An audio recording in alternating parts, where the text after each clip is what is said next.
1부는 과학 이론 등에 대해 설명하였고, 이어서 2부는 밤 라자르가 직접 경험한 외계인, 우주선, 정부 은닉 등에 대해 직접 인터뷰하는 영상을 올리겠습니다. 지금부터 2부를 시작하겠습니다. 성경에서 발췌한 내용을 포함하고 있는데요. 이 명칭은 1편을 보면 알겠지만 일반 대중이 공개할 수 없는 지식 기반에서 과학 및 기술적 판단을 내리는 미국 정부의 소수가 있기 때문이죠. 다음 정보가 사실이라면 미국 정부는 역사적 철학적 판결도 내리죠.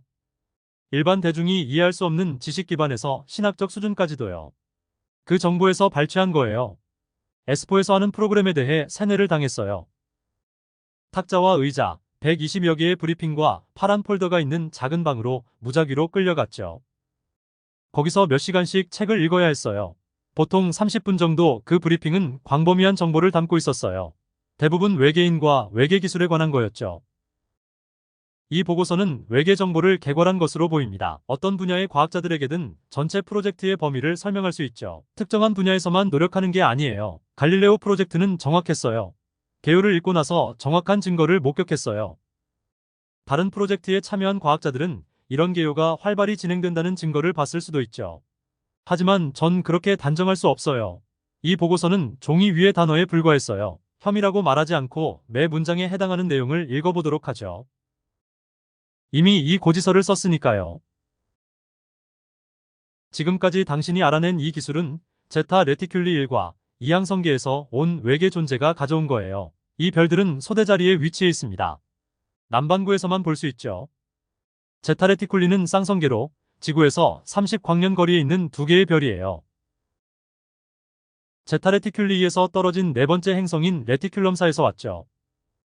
이 보고서에서 언급된 항성계는 항성의 이름을 표기한 거예요. 항성에서 가장 가깝거나 먼 행성의 수를 계산했죠. 예를 들어 태양은 솔로, 지구는 솔3으로 불리죠. 태양 밖의 세 번째 행성에서 벌집 형성계는 지구 시간으로 90시간이에요. 키는 90에서 120cm 정도, 몸무게는 25kg 정도 돼요. 회색 피부에 커다란 머리, 아몬드 모양의 둥근 눈, 아주 작은 코와 입과 귀의 위치에 털이 없어요. 외계인에 관한 연대나 정보는 1623년에 쓰기 시작했으니 6자리 숫자로 쓰였을 겁니다. 현재의 6자리 숫자가 뭔지도 몰랐고요. 외계인들이 언제 상륙했는지도 알 수 없었죠. 적어도 이번에는 도착했죠. 그들은 오랫동안 지구를 방문했고 1만 년도 더 된 사진 증거를 제시했다고 주장했죠. 1979년까지 네바다주 중심에서는 하드웨어와 정보가 교환되었는데 그때 갈등이 일어나 프로그램을 갑작스럽게 중단시켰죠.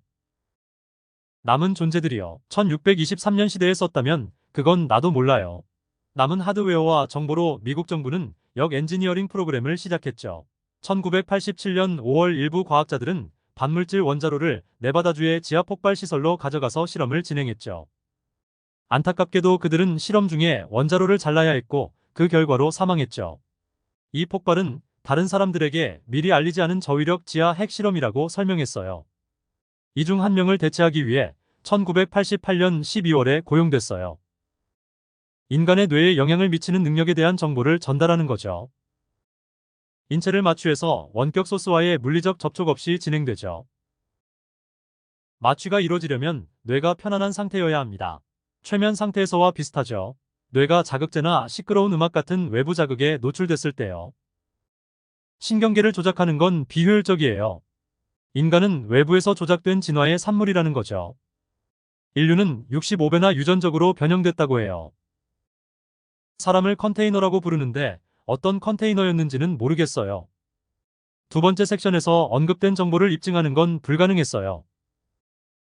이 정보가 사실이라면 파장이 엄청날 거예요.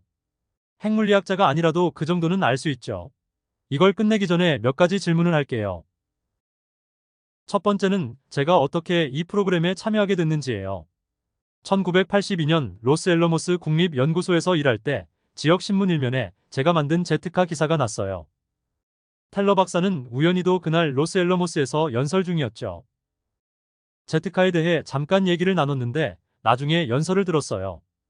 텔러 박사를 다시 만난 적은 없지만 1988년에 과학계에 다시 뛰어들기로 하고 이력서를 보냈어요. 일자리를 물색했죠. 텔러 박사가 전화로 연락해서 더는 사용하지 않는다고 했어요. 컨설턴트 역할만 했어요.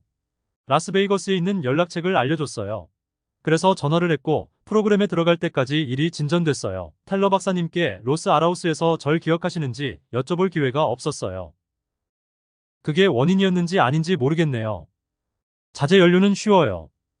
하지만 이런 복수가 눈길을 끌든 그걸 이루고 싶다면 투자하세요.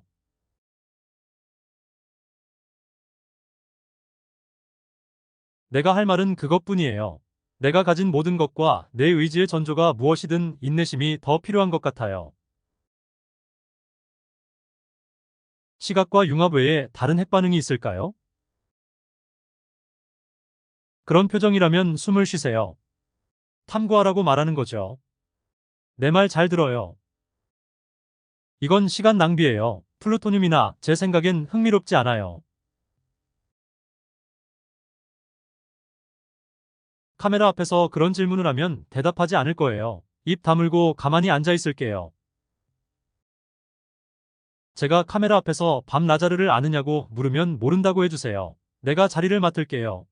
두 번째 문제 드릴게요. 제가 말씀드린 게 전부 사실이고 정부가 비밀로 한다면 어떻게 여러분께 그걸 영상으로 보여드릴 수 있겠어요? 이 영상을 찍어서 어떤 영향이 있다면 제가 말한 게 사실이라는 걸 확인해 줄 거예요.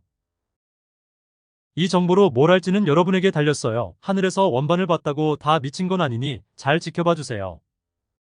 특히 네바다 중부에서는요. 들어주셔서 감사해요. 51구역과 115원소를 잘못 영상된 점 양해 부탁드리며 즐겨오셨다면 구독과 좋아요 부탁드립니다.